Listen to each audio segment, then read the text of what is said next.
जय श्री राम दोस्तों। Welcome back. आप देख रहे हैं coffee with Ravindra Pancholi ji and Sumit Jain. Sir बहुत बहुत नमस्कार, जय हिंद एंड जय श्री राम। जय श्री राम, जय भारत। जय भारत। अब तो जय भारत और जय श्री राम के ही नारे लगने वाले हैं पूरे भारत में। सर ये बताइए, कल रात कैसी रही? नींद आई?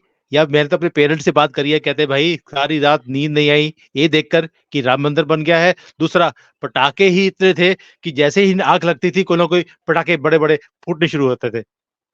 कल तो पटाखों की तो इतनी भरमार रही है कि दिवाली को पीछे छोड़ दिया है। और लोगों ने जो रात को घरों में सजावट की है दीपकों से, वो देखने लायक थी बिल्कुल। मतलब ऐसा लग रहा था कि लोगों के घरों में शादी हो रही है या कोई मंगल उत्सव हो रहा है। हर घर के बाहर दिए लगे हुए थे, रंगोली बनी हुई थी, फूलों से सजाया गया था। मतलब ऐसा उत्साह तो मैंने कभी देखा नहीं अपने जीवन में, कि सिर्फ राम जी के नाम पे सारा हिंदुस्तान उठ के खड़ा हो गया। तो ये शायद वो सर पहले हो जाता तो पता नहीं आज की स्थिति हम लोगों की क्या होती। मुझे लगता है सर ये 1947 में जो इंडिपेंडेंस मिला है तब भी इतना जुनून नहीं होगा जितना कल था। शायद मुझे लगता है ये मोदी जी को चाहिए कि 26 जनवरी की बजाय 22 को ही बोल दें कि आज हमें इंडिपेंडेंस मिली है पहली बार, ये गुलामी से, जो अब तक हम भी गुलाम रहे हैं पिछले 75 सालों में बिकॉज ऑफ कांग्रेस। क्या कहते हैं सर? बिल्कुल सही है। जो हम हमारे ऊपर अंग्रेजों और मुगलों की जो मानसिक गुलामी का जो भाव एक चढ़ गया था, वो एक्चुअली में कल जाके उतरा है। नेहरू ने तो अंग्रेजों के कदम चिन्हों पे चलते हुए डिवाइड एंड रूल और एंटी हिंदू सारा एजेंडा चलाया। तो कल से हम कह सकते हैं कि वाकई में सनातनी राज्य आया, हिंदू राष्ट्र है, हम हिंदू राष्ट्र ही है। जिनको जाना था वो चले गए, जो बच गए तो वो भी हिंदू हैं। मैं नहीं मानता है कि वो मोमिन है कोई, वो भी हिंदू ही हैं, हम्म। हमारे ही भाई बंद है। ये उनको जितनी जल्दी रियलाइज कर लेंगे बड़ा अच्छा होगा। बड़े प्रेम से रहेंगे, देश में झगड़े नहीं होंगे, खाने पीने को मिल रहा है, नोट लगाने को मिल रहा है, जहां मर्जी होती है जो करने को मिल रहा है, तो फिर काहे का दिक्कत है। पर इनकी हम्म। खराबी यही है कि ये जहां रहते हैं वहां चैन से रहते नहीं है। तो थोड़ा ये ट्रू अपना ट्रू एक ट्रू। वो सुधार लें, मेंटल फ्रेम को सुधार लें कि नहीं भाई, हम शांति से भी रह सकते हैं। एक नया संदेश दें, और क्या। सर एक चीज बताइए, जैसे पटाखे थे पूरी रात पटाखे बजे हैं। मैंने कल रोहित के साथ शो किया है और अंजू जी के साथ भी शो किया रात को लेट तक, और शो करना मुश्किल हो गया था उनके साथ। पीछे पटाखों की इतनी आवाजें आ रही थी कि वो बोले कि भैया क्या करे, कि इसको सारी खिड़कियां बंद हैं, दरवाजे बंद हैं, उसके बाद भी पटाखों की आवाजें मेरे यहाँ तक, चाइना तक मुझे वो पटाखों की आवाजें सुन रही थी। और मैं कमाल की बात बताता हूँ, मुझे नहीं मालूम कि जो सुनने वाले हैं उन्हें कितना विश्वास होगा। आप बिलीव कीजिए, जब मैं ये प्रोग्राम देख रहा था, पूरा का पूरा मैंने लाइव देखा है, वहां पर जब वो जो फूल हैं वो चढ़ाए जा रहे थे, गुलाब के जो फूल वहां पे चढ़े थे, उसकी स्मेल तक मुझे आ रही थी। ऐसा लग रहा था कि शायद मेरी आत्मा खुद उस मंदिर के अंदर बैठी हुई है। मेरा शरीर यहाँ था, आत्मा वहां थी, मुझे वो फ्लावर्स की जो सुगंध है वो भी मेरे पास पहुंच रही थी। आई डोंट नो ये कैसा है, कैसे ये कनेक्शन था वो, लेकिन ये जुनून शायद हर एक बच्चे बच्चे में भारत के था। और जो देखिए, हमारी और आपकी जो जनरेशन है, हमने वो टाइम देखा है जब वो बाबरी मस्जिद को घेरा गया। वो टाइम था जब सेकुलरिज्म का कीड़ा हमें चुबाया गया था कांग्रेस की तरफ से। लेकिन अब नई जनरेशन को देखिए, उन्होंने वो टाइम देखा नहीं, उन्होंने आज का टाइम देखा है। और ये जो अगली जनरेशन है, ये जो हमारा ध्वज है सनातन का, इस देश का, उसको लेके आगे चलेंगे। ये जुनून वो पूरी जिंदगी भूल नहीं सकते। आपने शुरू में बोला था कि अब तो भारत में ही भारत का नाम और जय श्री राम गूंजेगा, भारत में नहीं पूरी दुनिया में भारत और जय श्री राम का नारा लगेगा। मैं आपको सिर्फ एक शहर का मैं आपको उदाहरण दे रहा हूँ, मेरे शहर का। मेरे शहर में कल जो आम दिनों में फूल बिकते हैं उनसे 35% फूल ज्यादा बिके हैं। दूसरा, हमारे यहाँ मिठाई बिकती है डेली 2000 किलो पर डे। कल जो बिकी है 1,04,000 टन मिठाई ज्यादा बिकी है, किलो ज्यादा बिकी है। मतलब एक एक लाख लाख चार किलो चार 1,04,000 किलो ज्यादा बिकी है। कहा 2,000 किलो बिकती थी।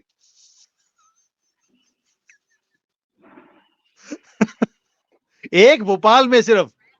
सिर्फ एक भोपाल में। सर और आप पूरे भारत में अगर ऐड करेंगे तो ये तो मुझे लगता है कि पूरे दुनिया का चीनी हम एक दिन में खा गए। ...840 टन आलू की खपत हुई है सिर्फ भंडारों में, एट 40 टन। 200 टन आटा और 85 टन तेल। ये तो लंगर में लग गया सर।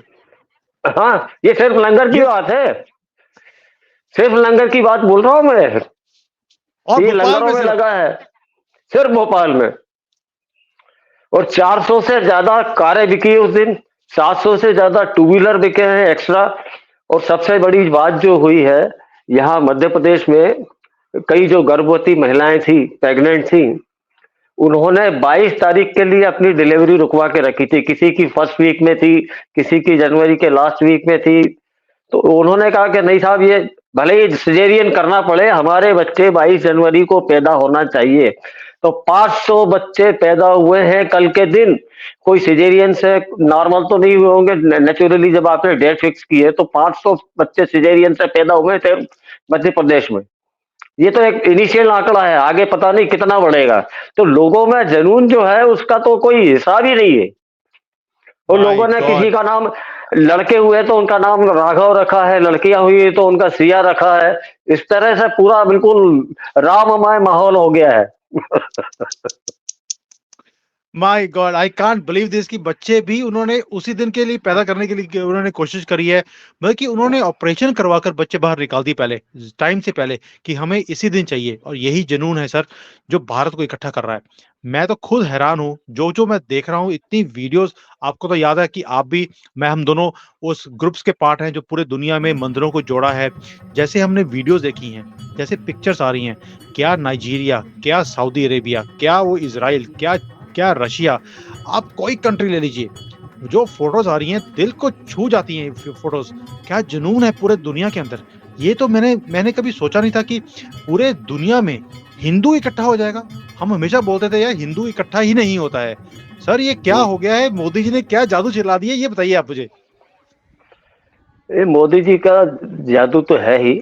अगर मोदी जी नहीं होते तो ये मंदिर तो नहीं बनता। ये तो मंच से भी आचार्य गोविंद देव ने कबूल किया है, सारे भारत की जनता कबूल करती है कि मोदी नहीं होते तो ये नहीं बनता। क्योंकि आ, ये अगर बनना होता तो 2012 में ट्रांसलेशन के लिए सारी स्क्रिप्ट आई थी यूपी गवर्नमेंट के पास। उस समय अखिलेश यादव की गवर्नमेंट थी। 5 साल तक उन्होंने एक पेज ट्रांसलेशन का नहीं करवाया।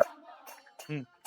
उसके बाद योगी जी की सरकार आई है। मोदी जी ने, आपने देखा होगा कि फोटो थी कि पीछे कंधे पे हाथ रख के चल रहे हैं कि बेटा चिंता मत कर, तेरे साथ मैं हूं।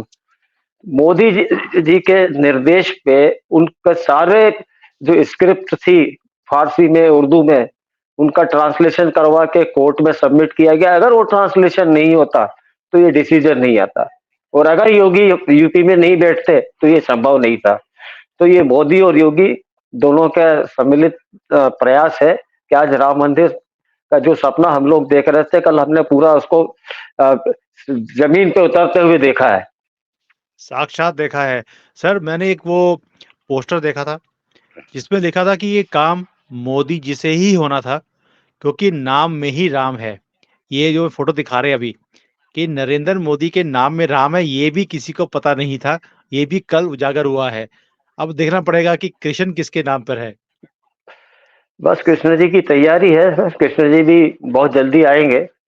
उसका तो मतलब कुछ वो है ही नहीं। पर आप उस आदमी को देखिए, 11 दिन तक उपवास पे रहा, सिर्फ नारियल पानी पिया। यहाँ से निपटने के बाद वो सोलर पैनल का अपना प्लांट का उद्घाटन करने चले गए। क्या बोलते हैं आप उस? सर जो सोलर का है, मैं उसके ऊपर भी बात करनी थी कि अयोध्या जी में इतना बड़ा राम का मंदिर है, अभी वो बोल रहे हैं कि मुझे हर घर की छत के ऊपर सोलर का पैनल लगाना है। ये जो ऊर्जा है, हम्म, जो उस राम के मंदिर से ऊर्जा निकली है, इस ऊर्जा को हम यूज करके भी अब ये ग्रीन कंट्री बनाना है। और घर हम्म। घर में बिजली अब खुद पैदा करेंगे। ये मैसेज क्या है? इतना सिंपल मैसेज नहीं हो सकता मोदी जी का। What is he trying to say? देखिए, रामचंद्र जी सूर्यवंशी उससे बिलोंग करते हैं, कुल से। और सूर्य से ही ऊर्जा मिलती है,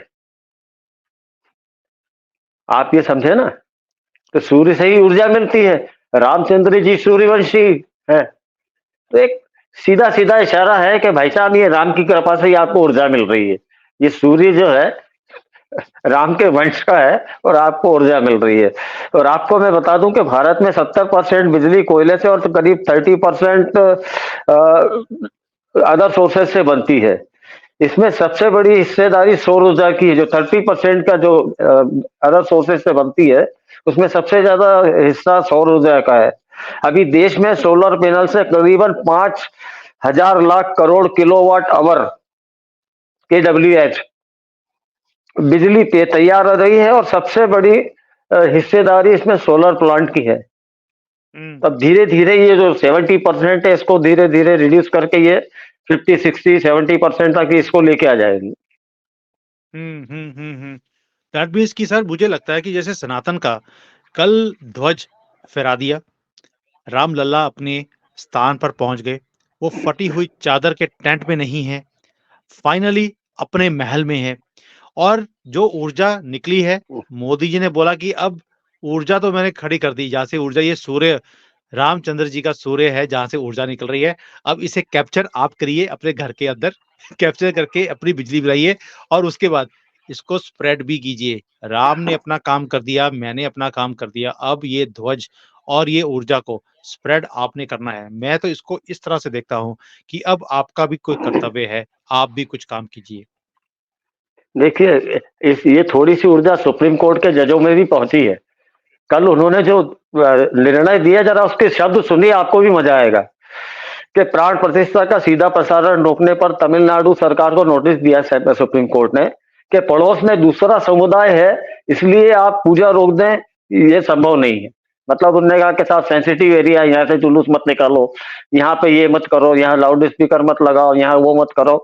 उस पे उन्होंने रोक लगा दी है और कहा कि पूजा अर्चना लाइव प्रसारण की अनुमति केवल इसलिए खारिज नहीं की जा सकती क्योंकि पड़ोस में अन्य समुदाय के लोग रहते हैं। राम मंदिर प्रतिष्ठा समारोह पर पूजा अर्चना और लाइव प्रसारण की अनुमति नहीं देने पे तमिलनाडु गवर्नमेंट को नोटिस किया और प्रशासन को निर्देश दिया कि आपको कोई मौखिक आदेश दे दे। देखिए इसका तमिलनाडु सरकार भी बहुत बदमाश है। उनने वर्बल इंस्ट्रक्शन दिए सबको कि ये होने नहीं देना है। रिटर्न इंस्ट्रक्शन नहीं दिए तो इन्होंने प्रशासन को भी निर्देश दिए कि किसी के आप कानून से के हिसाब से चलिए, कोई वर्बली आपको बोल दीजिए तो उसके हिसाब से आप चला नहीं सकते। तो थोड़ा जजों की भी बुद्धि जागी है इस मामले में। और एक एक सबसे बड़ा अच्छा वो मुझे जो लाइन लगी है वो यही कि पड़ोस में अगर कोई दूसरे समुदाय का रह रहा है तो मैं अपने अपने भगवान की अर्चना साधना छोड़ दूं, ये संभव नहीं है। तो ये लाइन आगे चल के बहुत काम में आने वाली है। ये हमारे दर्शक सुन लें, ये सुप्रीम कोर्ट का ये डिसीजन है कि अगर आप आपके पड़ोस में मियाँ भाई रह रहा है और आप सुंदरकांड करना चाह रहे हैं और वो ऑब्जेक्शन करता है और पुलिस आती है तो आप पुलिस से भिड़ सकते हैं, कोई डरने की बात नहीं है। सर, बात सुनिए, अगर वो सड़कों पे ऊँचा-ऊँचा लाउड स्पीकर लेकर अल्लाह, अल्लाह बोल सकते हैं, अपनी नमाज़ पढ़ सकते हैं, तब तो किसी को ऑब्जेक्शन नहीं है। हम अपना सुंदरकांड का पाठ करें, तो इन कमीनों को प्रॉब्लम आनी शुरू हो जाती है। दैट मीन्स अब इनको इन्हीं की भाषा में जवाब देने का टाइम आ गया है, वरना ये तो रुकने वाले नहीं हैं। बिल्कुल, इनको जवाब देना ही पड़ेगा और इनको भी समझना पड़ेगा। देखिए रहेंगे तो हिंदुस्तान में ही, 25-30 करोड़ को आप कहीं भगा तो सकते नहीं हैं। ये नहीं है कि भगा अपने सकते सर? तरीके से नहीं, नहीं, नहीं भगा सकते, वो जाएँगे कहाँ? वो 56 देशों में से 57 देशों में कोई लेने को तैयार नहीं है इनको। आपने अभी हाँ, इज़राइल, तो फिलिस्तीन के उसमें देख लिया, कोई इनको लेने को मियाँ भाई को लेने को तैयार नहीं। ये तो हम ही लोग हैं जो झेल रहे हैं। तो सही इन बात लोगों है। को हम लोगों को धन्यवाद देना चाहिए कि हम लोगों का इतना बड़ा दिल है कि हम लोगों से बिना बात के इतने पंगे लेते हो, हमारे धार्मिक कार्यक्रम में अड़चनें डालते हो, गाली-गलौच करते हो हमारी देवी-देवताओं से, इसके बाद भी हम शांति से रह रहे हैं और कोई हंगामा नहीं मचा रहे हैं। सर, एक चीज़ बताइए, जैसे हमने कल देखा कि इतना भव्य प्रोग्राम था, सारा भारत एकजुट था, राम में था, श्री राम अब तो नमस्ते भी लोग भूल गए हैं, श्री राम से ही संबोधन शुरू होता है। हमने भी आज अपना प्रोग्राम श्री राम के संबोधन से ही शुरू किया है। लेकिन दूसरी तरफ हम देखते हैं ये लिब्रांडो, कल बीबीसी हो, फ्रांस 24 हो, अल जज़ीरा हो जो भी ये वॉशिंगटन पोस्ट है, इवन रॉयटर्स ने, इन सब ने बोला कि मोदी जो है वो एंटी मुसलमान है और वहाँ पे पूरा एजेंडा चलाया गया। लोगों जो सेकुलर बेवकूफ हिंदू है, उन्हें ले लेकर इंटरव्यूज कराए गए। हमने यही इंटरव्यूज 92 में जब सडनली बाबरी मस्जिद गिर गई थी, उसके वक्त भी हमने इन सभी को खड़े होकर वहां पे इंटरव्यू करते देखा था। कल भी यही काम किया। इसका सर इनको ये जो मिर्चें लगती हैं भारत के लिए, ये चाइना के लिए क्यों नहीं बोलते सर? कि वहाँ पर मुसलमानों को फ्रीडम नहीं है, ये भारत के लिए ही लेक्चर क्यों निकाला जाता है? देखिए, चाइना तो किसी के बात की सुनता नहीं है और वहाँ कोई चाइनीज़ राष्ट्र विरोधी बात सुनने को तैयार नहीं है। आप चाइना में रहते हैं, आपको भी पता है कि यस। चाइनीज़ अपने राष्ट्र के प्रति पूरी तरह समर्पित है।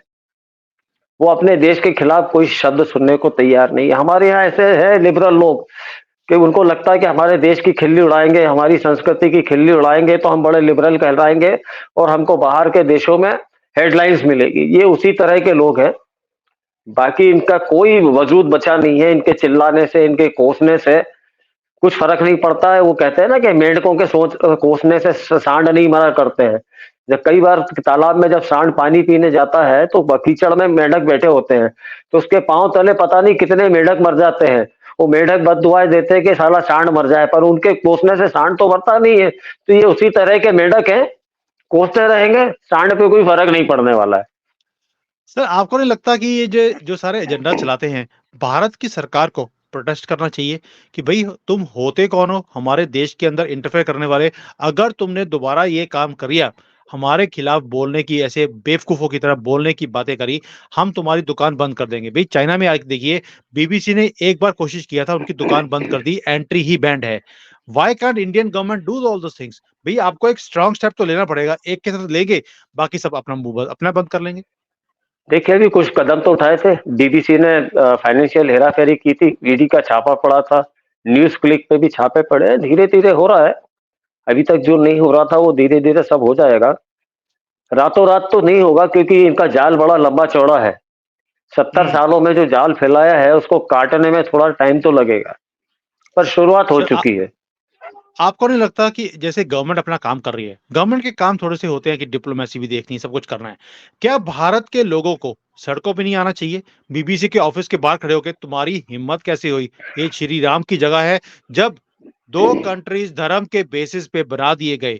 Why you have to interfere into our matter? Ram का हमारा मंदिर बना है, तुम कौन होते हो रोने वाले मुसलमानों के लिए? दैट मीन्स उनको बिना बात पे भड़काने की बातें ये करते रहते हैं। We should also protest in front of their offices जब वो हमारे राम मंदिर बनने पर प्रोटेस्ट कर सकते हैं, हम उनके जगह पे जाकर हिंदू क्यों नहीं जाकर प्रोटेस्ट करता सर? मोमिन की जग कोई चीज़ होती, वो सारे जाकर वहाँ पे प्रोटेस्ट करते। हिंदू बाहर क्यों नहीं निकलता? अरे! हिंदू बाहर कब निकला है? 47 में बाहर निकला क्या? महात्मा गांधी और जवाहरलाल नेहरू ने जो डिवाइड किया, उस समय कोई हिंदू बाहर निकला? हुँ। ठंड दिसंबर की ठंड में दिल्ली में मस्जिद में जिन शरणार्थियों ने शरण ली थी, उनको आधी रात को महात्मा गांधी बुढ़ऊ ने बाहर निकलवाया कि नहीं ये मस्जिद है और यहाँ पर ये लोग नहीं रह सकते। तब किसी ने हिंदू ने आवाज उठाई क्या? किसी ने प्रोटेस्ट किया क्या? और गोडसे ने अगर चिर के गोली मार दी, तो उसको आज तक आप हत्यारा कहते हैं। अरे गांधी को और नेहरू को हत्यारा नहीं कहेंगे? 10 लाख लोग मर गए पार्टीशन में। ये लोग भूल जाते हैं क्या? हुँ। भाई हिंदू तो कायर है, दब्बू है, कभी सड़क पर निकलेगा नहीं। वो जो निकलता है उसको उग्रवादी, वो बजरंग दल वाले निकलते हैं तो उनको गुंडा और लुच्चा लफंगा बोलते हैं। वही बजरंग दल वालों ने राम मंदिर के आसपास पूरे लंगर लगा रखे हैं और दिन रात लोगों की सेवा कर रहे हैं, भोजन खिला रहे हैं, चाय पानी सारी सुविधाएं उन्होंने दे रखी है। चलिए सर, देखिए ये लिब्रांडुओं को मुझे लगता है कि मेरे तो जितने सुनने वाले हैं, मैं आप सबसे एक रिक्वेस्ट करना चाहता हूँ। आप प्लीज़ राम के पास प्रे कीजिए कि मेरी वाइफ़ को वीज़ा मिल जाए जो अटका पड़ा है। आपकी प्रे के साथ ही ये पूजा जो करेंगे, जो भी आप करना चाहते हैं, इसको लगे मैं आपको गारंटी देता हूँ, मैं अगर भारत में जैसे ही आया, मैं बीबीसी के ऑफ़िस के बाहर जाके प्रोटेस्ट करने वाला हूँ, आप सबको इनवाइट भी करूँगा, आप आइए, इनकी धज्जियाँ उड़ानी शुरू करें। ये होते कौन है यार हमारे राम के मंदिर के ऊपर बोलने वाले कि आपने ये गलत किया है। ये हिंदू राष्ट्र बनाने की बातें बोलते हैं। मोदी जी ने हिंदू जो सुप्रीमेसी है उसको उजागर किया है, मुसलमानों को दबाया जा रहा है। Who are they to interfere? हम इस मुहिम को अब इनकी दुकान के सामने खड़ा करके इनको नंगा करेंगे। आप मेरा साथ दीजिए इसके ऊपर। सिर्फ ये है कि मेरा वीज़ा लग जाए इधर मेरी वाइफ़ का। I want to come and start all these things. ये कोई और नहीं करेगा। मेरे अंदर हिम्मत है, आप मेरे साथ जुड़िए, जाके करेंगे। कोई भी खड़ा नहीं होगा, मैं अकेला भी खड़े होने को तैयार हूँ। पहली बात तो ये। दूसरा, सर बीबीसी एंड सबका तो देख लिया हमने, ये जो सारे लिब्रांडो हैं। कल पाकिस्तान वालों ने बड़ी गुहार लगाई कि भई ये जो डेमोक्रेसी है उसकी हत्या हो गई। डेमोक्रेसी की बातें पाकिस्तान बोल रहा है और सेकुलरिज़्म का जो है वो सेकुलरिज़्म खत्म हो गया है भारत के अंदर। तुम सेकुलर हो क्या? तुम अपने लिए तो बोलते हो हम इस्लामिक कंट्री हैं। अगर हम हिंदू राष्ट्र की बात करते हैं तो कहते हैं नहीं आपको तो सेकुलर होना चाहिए। Who are they to tell us कि हम सेकुलर हैं या हिंदू राष्ट्र हैं? ये तो वही हो गया कि 900 चूहे खा के बिल्ली हज को चली। हाँ। साला खुद की कंट्री में प्रजातंत्र का ठिकाना नहीं है, डेमोक्रेसी नाम की कोई चीज नहीं है और हमको डेमोक्रेसी पे भाषण दिला रहे हो भाई। अपनी चड्डी संभालो फिर दूसरे के बोलना कि तू नंगा दिख रहा है क्या? पहले खुद नंगे घूम रहे हैं और दूसरों को कहते हैं कि तुम्हारी चड्डी पीछे से खिसक रही है। पाकिस्तान की बातों पे तो कोई ध्यान देने की जरूरत नहीं है कतई भी। पाकिस्तान एक 2 कौड़ी का मुल्क बचा है, 2027 तक खत्म हो जाएगा। कल असल में उनको जल इसलिए रही थी, वो तो लोग भूखे मर रहे हैं और यहाँ तो हजारों लंगर, लाखों लंगर लगे हुए थे। वो सोच रहे थे कि काश हमारे मुल्क में होता तो हमको भी एक बढ़िया पकवान खाने को मिलते। मेन रीजन ये है उसके जलने का, ये भूखमरा देश है। तो साले भूखों को कल दिख रहा था कि जगह जगह लंगर लगे और लोग माल सूत रहे हैं। तो उन्होंने कहा कि काश ये हम भी वहां होते, तो उनके जल रहा था और कोई नहीं था। और ये काम को तो सबको फ्री में चाहिए वैसे भी, क्योंकि मेहनत करनी तो उनको किताब में सिखाई नहीं है। किताब में एक ही चीज़ लिखा है कि कैसे तुमने झूठ बोलना है। अल्लाह के नाम पर झूठ बोलते हैं, उसके बाद दूसरों को लूटने का काम करते हैं, वो भी सिखाया जाता है कि तुमने कैसे लूटना है। क्या आप सोच सकते हैं, जो इनकी फेक किताब है, उसके अंदर कैसे दूसरों को लूटना है, कैसे झूठ बोलना है, कैसे आपने दूसरे को भ्रमित करके उसका सारा सामान लूट के अपने नाम पे करना है। ये चीज़ें इनको सिखाई जाती हैं। तो कल भी इनके दिमाग में होगा यार फ्री में खाना, कोई पैसा नहीं लग रहा, लंगर लग रहे हैं पूरे देश में, तो इसीलिए इनके मुँह में पानी आ रहा था और जलन निकल रही थी। वही मेंढकों वाला हाल है। नहीं, वो सबसे बड़ी बात ये है, ये सिर्फ इनके यहाँ जो बनता है मटन और ये इनके यहाँ जो हिंदुस्तान में डिशेज़ है अलग अलग तरह की, वो तो अवेलेबल है नहीं। इन्होंने कहीं देख लिया होगा कि पूरी है, सब्जी है, हलवा है, रायता है, पापड़ है और दुनिया भर का सारा खाने पीने का सामान मिल रहा है, तो इनके तो जीवान पूरी जमीन तक लटक गई होगी।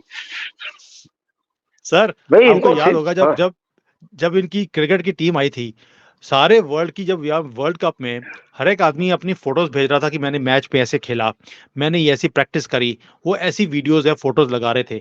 इनकी टीम वाले सिर्फ़ खाने की फ़ोटो लगा रहे थे, देखिए कितना ज़बरदस्त इंतज़ाम हम काफ़िरों ने मुसलमानों को दिया है। ये तो हालत है मुसलमानों की दुनिया में कि जहाँ खाना देखते हैं, वहीं पे जीभ लटक जाती है बाहर को। हाँ। देखिए वो एक कहावत है ना, जहाँ देखी पंगत वहीं वहीं जमाई संगत। मतलब पंगत आप समझते हो, जहाँ खाना का बैठता वहीं पे लोग संगत भजन पूजन करने बैठ गए, वो ये इस तरह के लोग हैं। तो इनका तो कोई मॉरल है नहीं। और आज की डेट में रामचंद्र जी सबसे बड़े ब्रांड हो गए हैं। सारे ब्रांड को पीछे छोड़ दिया है। देखिए आपको एक पोस्टर दिखाता हूँ, यहाँ पे बिल्डर्स एसोसिएशन है, उसने आज राम जी का फुल पेज का ग्लॉसी पेपर पे पोस्टर छापा है। आपकी भी देख के तबीयत खुश हो जाएगी। देखिए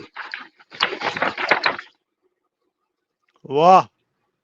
सर ये तो ये कैलेंडर पूरा, जिसको बोलते हैं पोस्टर बना सकते हैं घर के अंदर लगा सकते हैं फ्रेम हाँ करके। हाँ बिल्कुल बिल्कुल। आज की डेट में ये सबसे बड़ा ब्रांड हो गए हैं दुनिया के। सर देखिए एक चीज़ है, जो मूर्ति बनाई है, ये मूर्ति नहीं है साक्षात ऐसे लगता है कि रामचंद्र जी खुद आकर विराजमान हुए हैं वहाँ पर और दाद देनी पड़ेगी उस मूर्तिकार की भी, जिसने ये मूर्ति बनाई है। ये मूर्ति नहीं रही सर, ये तो ऐसे लगता है कि आपसे सीधा रामचंद्र जी खुद बात कर रहे हैं। बिल्कुल सर।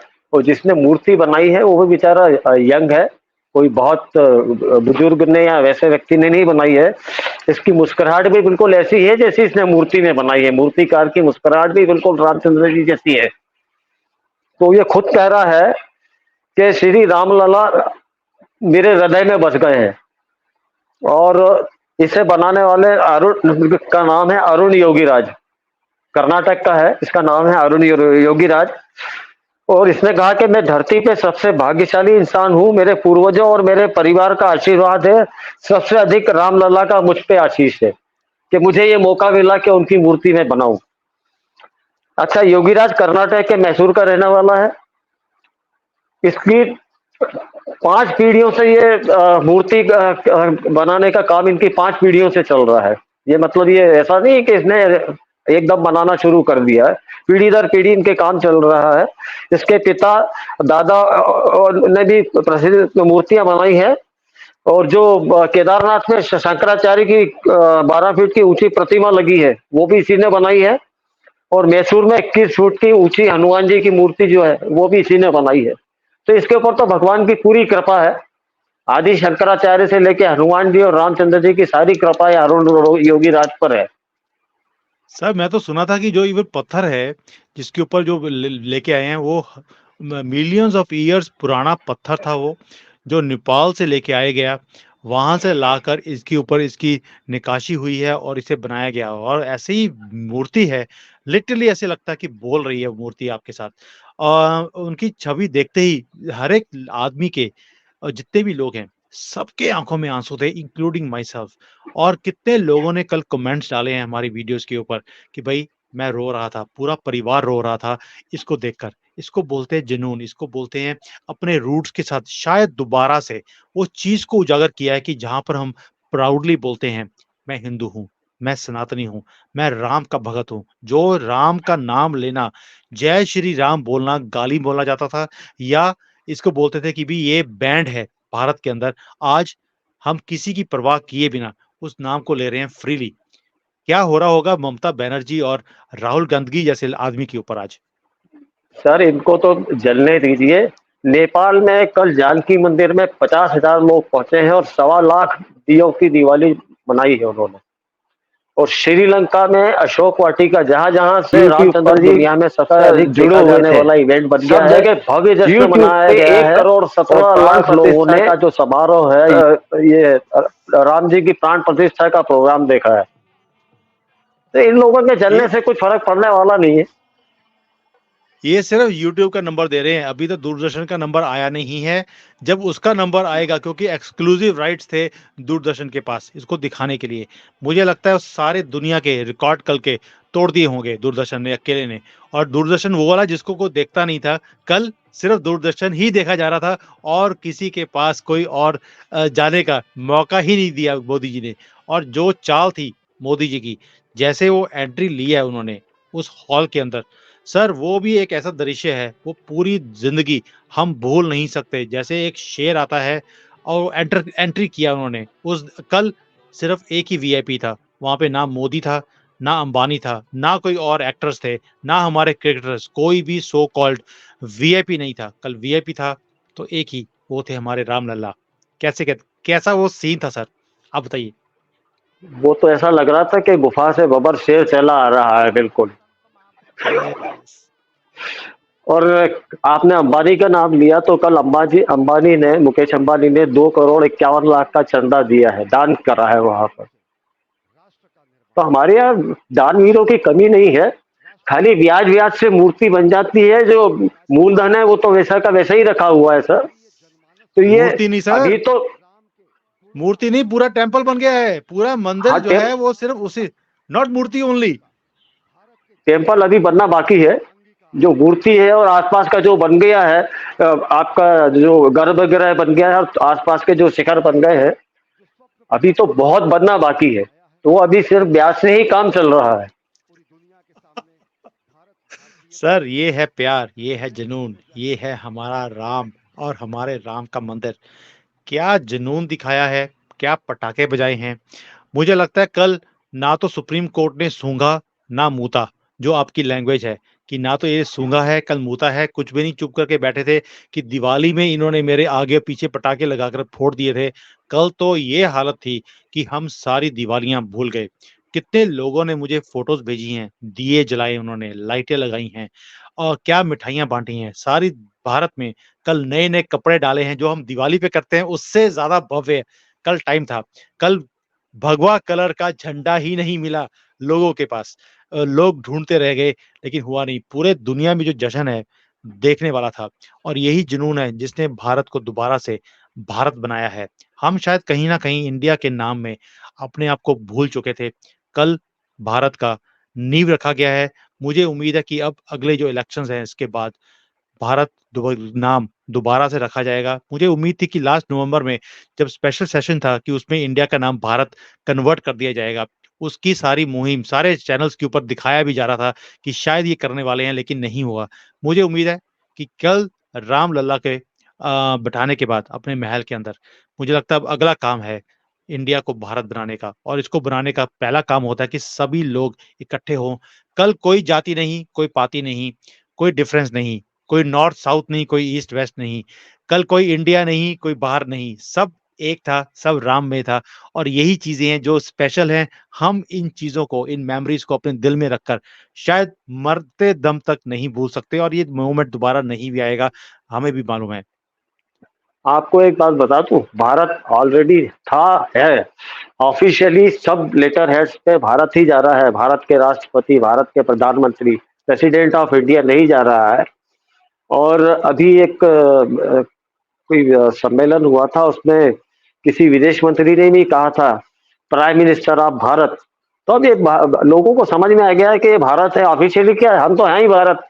ऑफिशियली जरूरत ही नहीं। हुँ।